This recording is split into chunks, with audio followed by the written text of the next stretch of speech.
This man, they got a target score of 120 next bucket whiz. Gotta go to Josh Christopher. Got to, man. Or the Swedish Swish. What you gonna do with it? Got that flopper Pippin on you. Cook his ass. Cook his ass. Game. Game. That Swedish Swish right there, baby. That's what I'm talking about. We did it.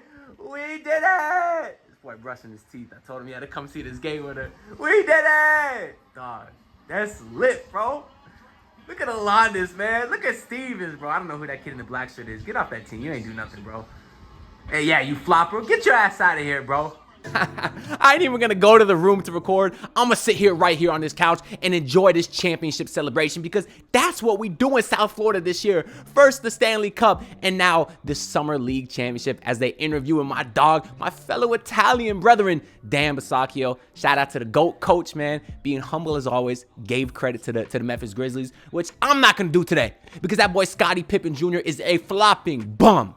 Now, I'll give credit to some of those other guys. G.G. Jackson, Jake LaRavia. Good God, those boys were hooping. But we'll get into that. I got a whole bunch of notes here, and I'm watching the celebration in the background. Because what do? Do they do an MVP for the Summer League? I don't know what they do. And is it for the game? Is it for the whole Vegas? Because if that's the case, I don't know who's going to win it. I mean, today, it's got to be Larsson, right? Which, before y'all say something, I dropped the Pallel video earlier today.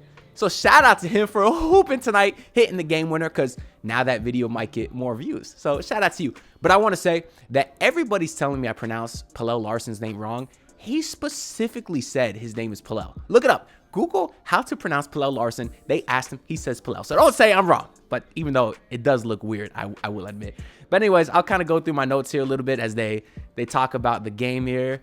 They hyping up Alondes Williams. Did he win MVP or something? I don't know. I don't know how this works. But you could argue he deserves it 100%. You could argue Josh Christopher deserves it.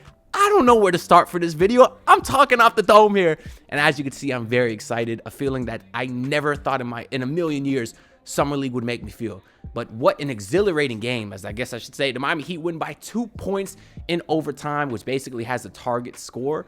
First team to score 7 points in the final period wins the championship, and Larsson took the game into his own hands and got the job done. I'll go through my notes here before we go through the box score and some highlights because once again, a lot to talk about because this is a superstar Summer League team.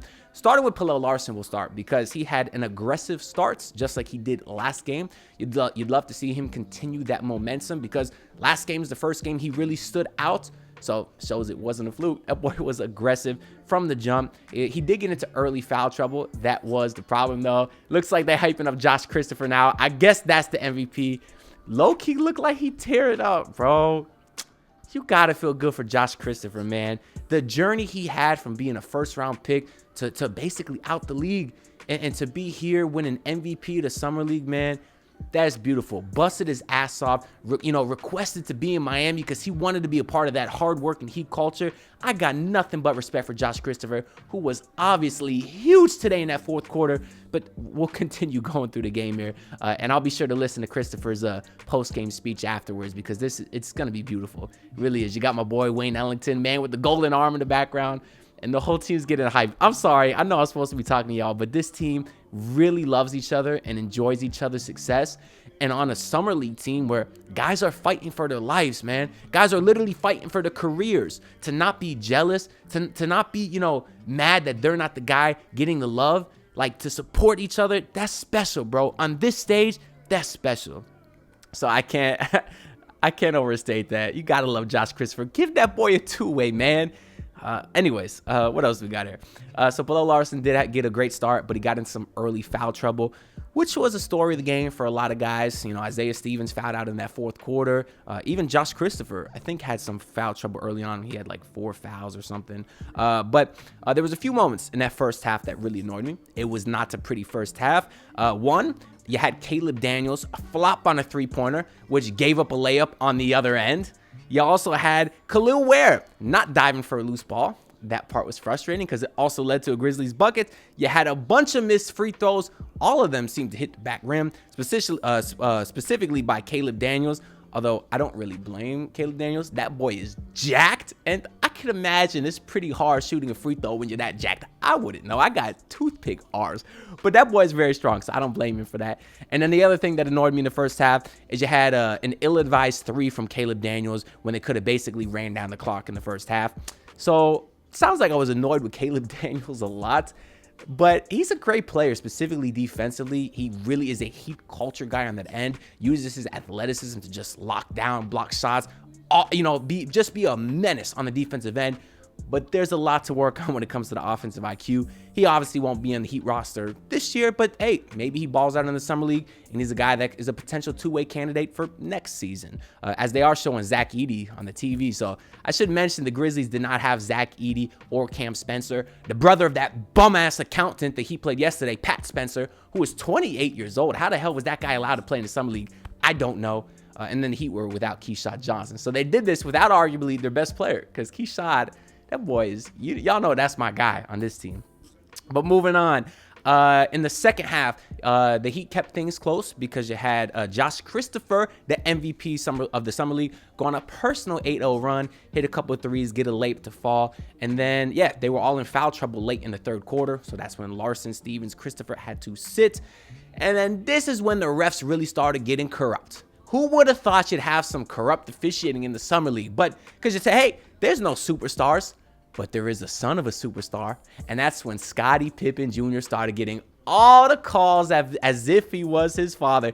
It was ridiculous. The one time he did not get a call was when Larsson drew a charge on Scottie. And Pelel was sitting there. There was no debate that that was a charge. But of course, Scottie Pippen is used to getting every superstar call that he was complaining even after that obvious charge, which was ridiculous. But the Heat do go on to tie the game, but that is followed by a Grizzlies 7-0 run, which was capped by a Khalil Ware lazy handoff in which he didn't get back on defense. That frustrates me too. I know I've only been negative about Ware so far, but he's been awesome. He was great today. We'll get to that. But again, there's just a couple of plays that, as a rookie, he needs to work on. And I don't think it's an effort issue like a lot of people are saying. I just think he's genuinely tired. I think he's gassed. You kind of see that there. But, I mean, he's a rookie. He'll work on that. He'll get into this Heat conditioning, and I think he will get better on that. But it was just frustrating when you get a turnover and then make no effort to get back. Even if you don't have a chance of stopping the shot, one, it just looks good to show effort in getting back. And two, maybe they miss a layup. Maybe they miss a dunk, and you're there to get the offensive rebound. You always should get back, and he didn't do that time. So I'll be looking out for that, Khalil Ware. That's all I'm going to say. But after that 7-0 run, the Heat would also respond, and then Khalil Ware would hit 2 monster free throws to tie. So now we're pretty late in the fourth quarter, and Ware shows the guts, the cojones to knock them both down and tie the game. And then you got Alanis Williams who split a couple of free throws in the next possession, giving the Heat the lead. And then you had G.G. Jackson, who was unstoppable all day.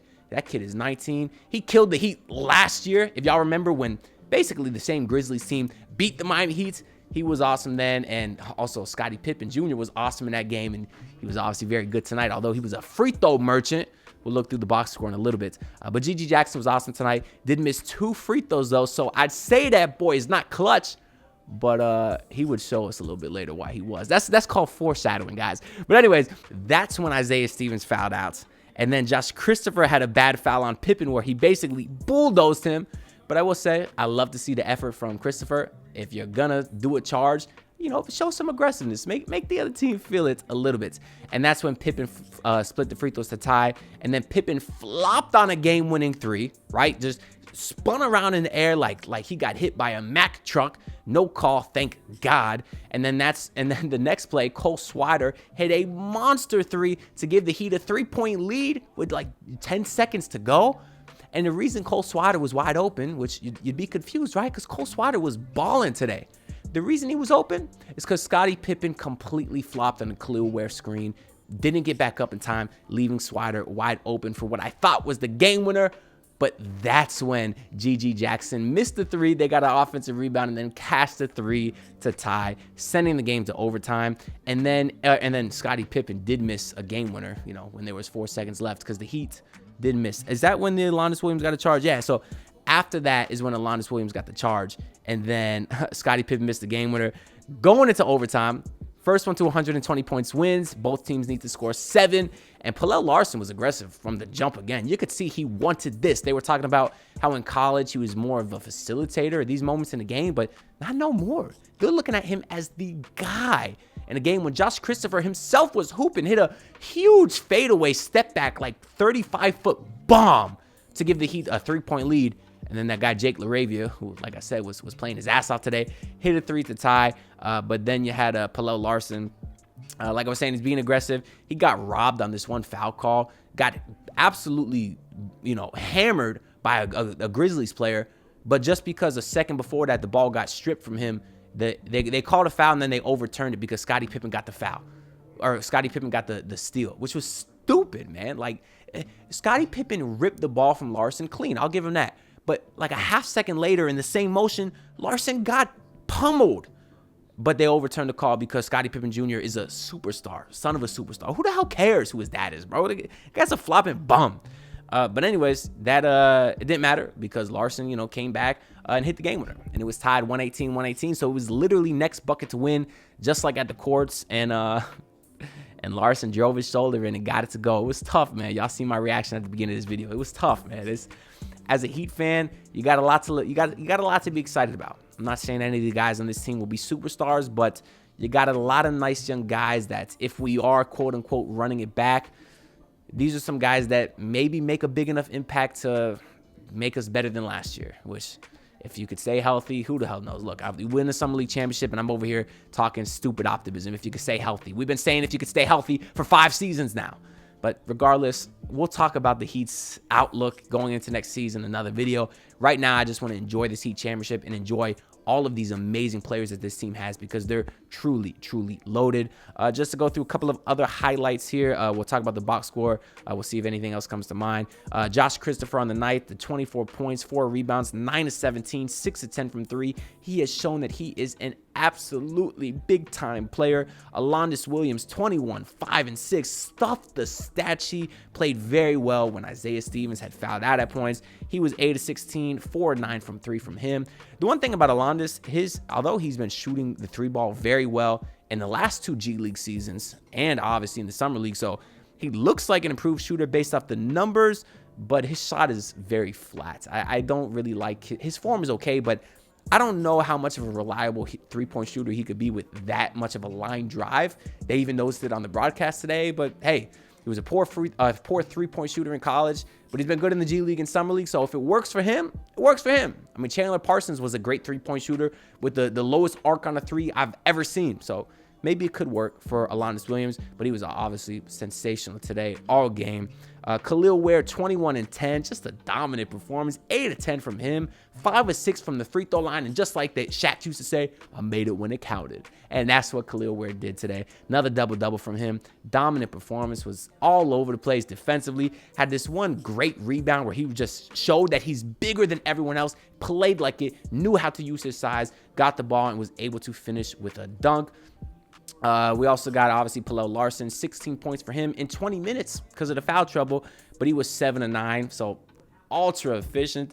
And then Isaiah Stevens only played 23 minutes because of the foul trouble, but did get you 4 points, 6 assists, and 4 turnovers. So the ratio hasn't been as good over the last couple games, but we'll live. And then the only 2 guys to get a lot of burn off the bench was Caleb Daniels. He did get 6 assists tonight, 2 steals, but 0 of 4 on 3. And like I said, he'll be a project, but he's got really great defensive instincts. And then Cole Swider, I told y'all last video to bet his over because he was dog water last game. And usually when you're that good a shooter as Cole Swider is, you bounce back. His over was 15.5. Swider finished with 19. So I hope that y'all took the over. And I guess the last guy I should shout out here is Zion Poulin, who probably had his best scoring game of Summer League, maybe 8 points in 11 minutes, 3 of 4. But he'll probably not make this roster. They signed him obviously to a 2-way very early, but if the Heat do keep Drew Smith and want to get Josh Christopher, they're gonna have to drop Drew Smith and Zion Poulin. But we've talked about that 100 times. But that's pretty much all I got to say for the Heat side of things. Shut down after that. Ooh, Sacco with an air ball. On the Grizzlies side, 32 from LaRavia, 28 and 9 from Gigi Jackson. Scottie Pippen, 29 and 11. but he shot 9 of 24 and was 10 of 13 from the free throw line. Like I said, freaking free throw merchant, that guy, Scottie Pippen. That crap is so annoying, man. It really is. But whatever, the Heat won, so I don't got to worry about it. I don't got to sit here and call the refs corrupt because we advanced. I wouldn't have done that anyways. I'm not usually a guy that likes to get on the refs because if the Heat wanted to win, they should have shot better than 13 to 25 from the free throw line. Good God. 52% from the free throw line, and they still come away with a dub. Anyways, that's all I got to say for this video. I know it was a little bit all over the place, so I apologize if you got a little lost, but if you're here now, thanks for staying this way. Go ahead and comment down below your favorite player on this Summer League team, and I'll be sure to heart your comments because I appreciate all the supports. Make sure to like the video and subscribe because we're the champions, baby. We did it. I'm not going to make that joke again. I like clowning Jason Tatum, but if we clown Tatum for trying to be everyone else, then I'm not going to try to be him, although it is in an ironic fashion. Subscribe, like the video. I'll see y'all next time. Peace out. Look, pull up in your city tryna get that dead face. Do it on my own, I don't need no dead weight.